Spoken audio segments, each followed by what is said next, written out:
Good morning, everybody. My name is Laura Randall. I am an academic at John Moores University in Liverpool, but I also hold an honorary position at Liverpool University, which is where I met these gents just over a year ago. And as Jesus has just told you, I'm going to talk to you this morning about how we are implementing a tissue slice model to study cholangiocarcinoma.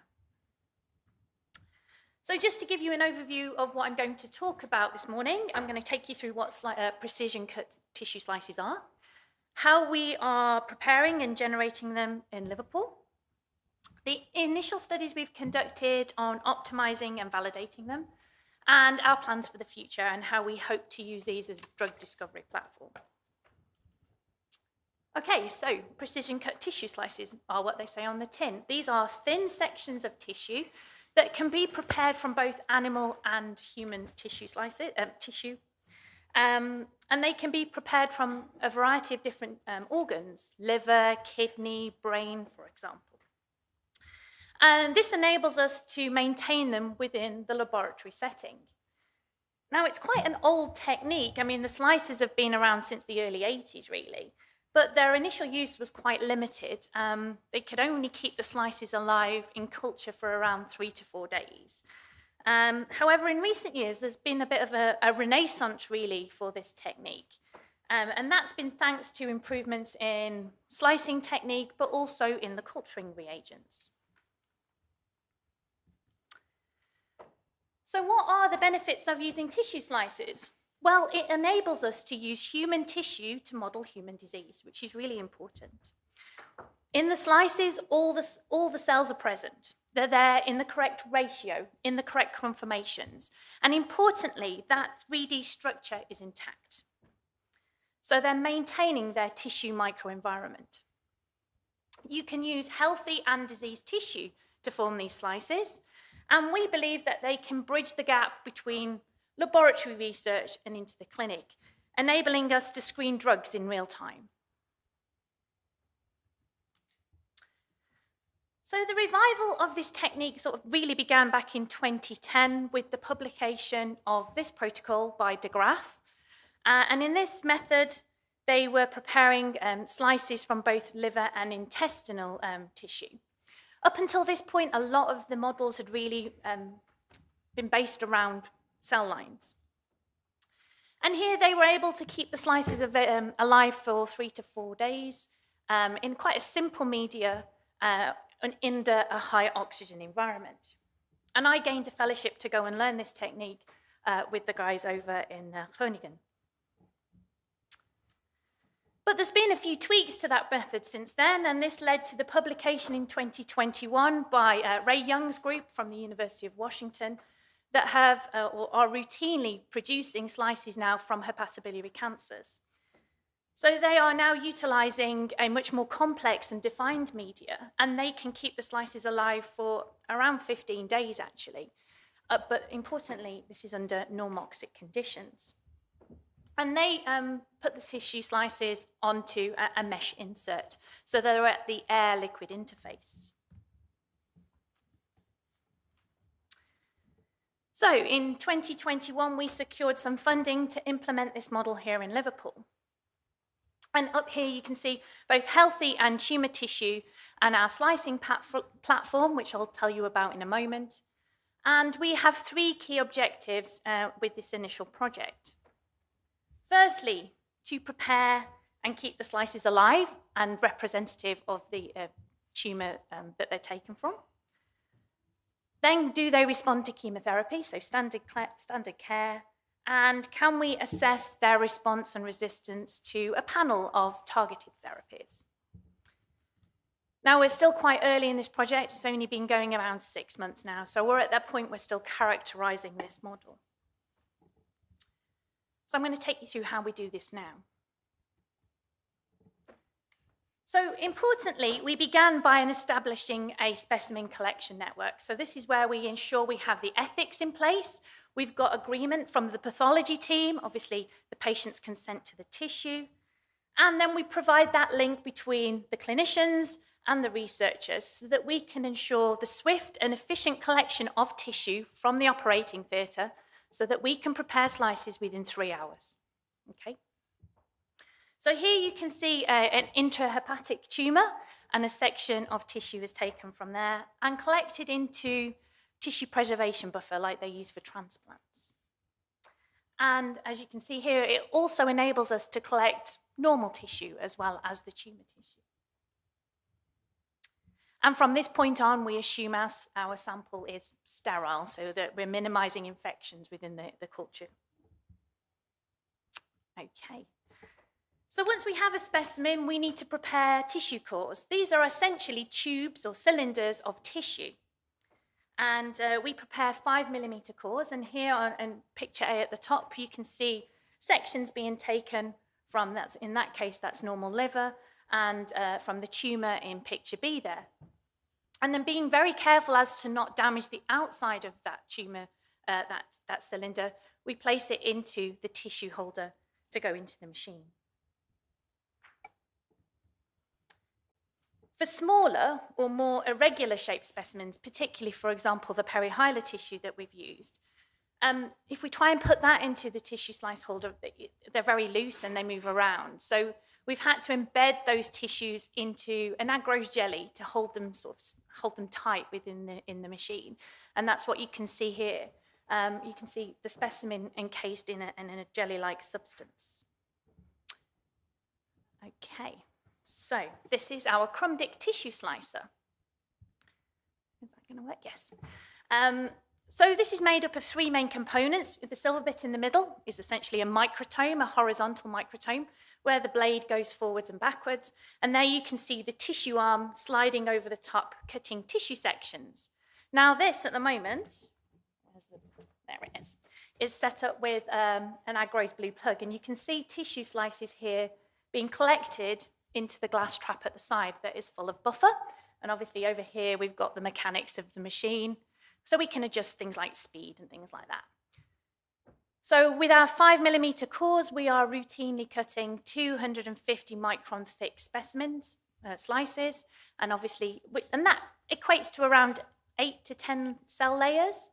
And we can cut multiple slices from every core.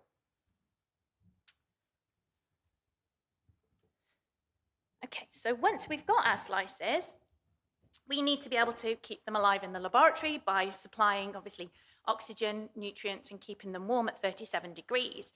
And this is where we began by trying to optimize things within in Liverpool and comparing the different methods. So here you can see a slice on a mesh insert here, and that enables us to control the depth of our slice within the liquid. And there's been a few other different things that we've compared, the amount of oxygen in the system, whether the platform is static or whether it's moving, and some of the different media types.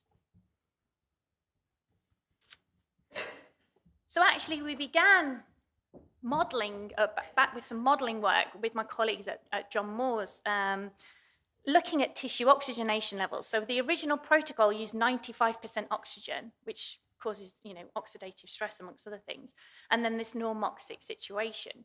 So the air we breathe in is obviously 21% oxygen. It's around a pressure of 160 millimeters of mercury.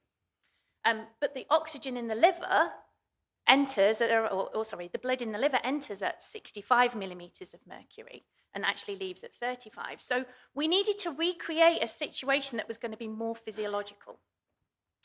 So this is, if you imagine a slice and you're looking down on a slice, and these are tissue slices within our well that are at the bottom, the middle, and at the top. And essentially, this is a heat map of oxygenation of that tissue. And we've got the normoxic conditions here and the higher oxygen levels. And just to note, there is some difference here in the scales on the side. But if it's orange, it's highly oxygenated, and if it's dark blue, it's poorly oxygenated. So from this, we determined that actually our best conditions would need to be somewhere between here, the top and the middle, but under normoxic conditions, to make it more physiological. Then we needed to consider essentially the size and the diameter of our tissue discs. And these graphs illustrate the oxygen levels as we move from the bottom all the way to the top of the well. So this is how much liquid essentially is above and below the slice, which alters how the oxygen can diffuse down to the tissue. And we're trying to keep within those limits of 65 to 35 millimeters. The take-home message from this slide is actually, you can see that the gap here is much larger. So we've got much more tolerance to the position within the well of where we put the slices if we use the smaller diameter cores. Okay. So obviously we've got our slices, we've incubated them, we now need to check that they're viable. Initially 7 days, we are in the process currently of pushing this out to 14 days. And we initially used ATP as our marker of viability, so checking cellular energy levels. However, for us, this is actually a destructive technique. We destroy the sample in the process, and we found it to be quite variable, actually. So we moved on to the MTS reagent, which relies on the enzymes within the cells to convert the yellow chemical into a purple product. So for us, this is a much easier readout. We can see a color change very clearly, and you can see that up here. These are slices they're viable, they're purple. But importantly as well, because this is such precious tissue, that the slices aren't destroyed, so we can then utilize them for further analysis. And we get quicker results. So here's just some representative 7-day data here, and on the y-axis here, essentially we have the color change, and the time in culture here on the x-axis. And the black line there represents our control. And this is showing us that we do indeed get a color change, therefore our slices are viable, both healthy tissue, or normal tissue, and in our tumor environment. We are still normalizing our data because we do obviously get some more irregular specimens, and so sometimes it's not always possible to produce a core exactly how we like. So we are comparing that to weight at the moment. And we are confirming our viability results with histology, and we are assessing for apoptosis and proliferation markers at similar time points. And in an attempt to try and again preserve tissue, we tried to conduct serial MTS analysis. So we have the slice and we check the viability in the slice over multiple days, but after 3 times it's actually toxic. So currently we are checking that our slices remain constant within culture. So we're checking the size, the shape, and the integrity of those cellular structures, and how the genes and protein expression alters during time in culture. And we're going to be looking at some well-known hepatobiliary markers there. But once complete, we hope to be able to use our slices model to be able to explore, as I said, the slice response to chemotherapy. So what I just wanted to finish with really is explain that this has actually been done before, but for other tumor types. So this is the 29 publication from Sivakumar, again from Ray Young's group, and they have conducted slices from PDX models, so from tumor that has been implanted and grown within the mice. And alongside that, they also took 2 specimens of hepatocellular carcinoma. And that's the data I'm just going to briefly touch on now. So they were able to show that there were immune cells within the slices and within the bulk tumor tissue, so here. So they could be used for immunophenotyping. And they also showed in this paper that these slices could respond to immune checkpoint blockade, as shown here, so that there was an expansion of the T lymphocytes, but also the activation status of these. Okay, but importantly in this paper as well, they took the slices and they used a panel of targeted therapies and confirmed that essentially the viability and the proliferative response of the slices under these different therapies. And that's what we're hoping to do in Liverpool. But it's, and so we're at the point that we want to be able to replicate these studies, where, again, with targeted and immunotherapies. But it's also interesting to note from this paper the comparison between the tissue slices and organs generated from the same specimen, and how these drugs respond in these different tissues. So here we've got some drugs that are obviously common to both those that are sensitive more in the slices, and those that are sensitive in the organoids. And this really sort of highlights the importance between the cells and their tissue environment. So, just to finish really, where are we up to? So we're finalising the validation of our model in Liverpool, and we plan to be treating these with standard chemo, hopefully towards the end of this year, before we move through to a panel of more targeted therapies, which will partly be driven by the sequencing studies that Tim has already spoken about today. We've also recently secured funding to be able to explore the tumour immune microenvironment within our slices model. And we also have a student now that's also working on the bioenergetics and the cellular metabolism of these slices as a potential way to slow cell growth and to reduce energy production, but it's also really important within the immune environment. So I just need to finish by thanking the gentleman sitting next to me, Chris Goldring at Liverpool, and my colleagues at John Moores, Ross and Stuart, that helped me with the modelling. And thank you for your attention.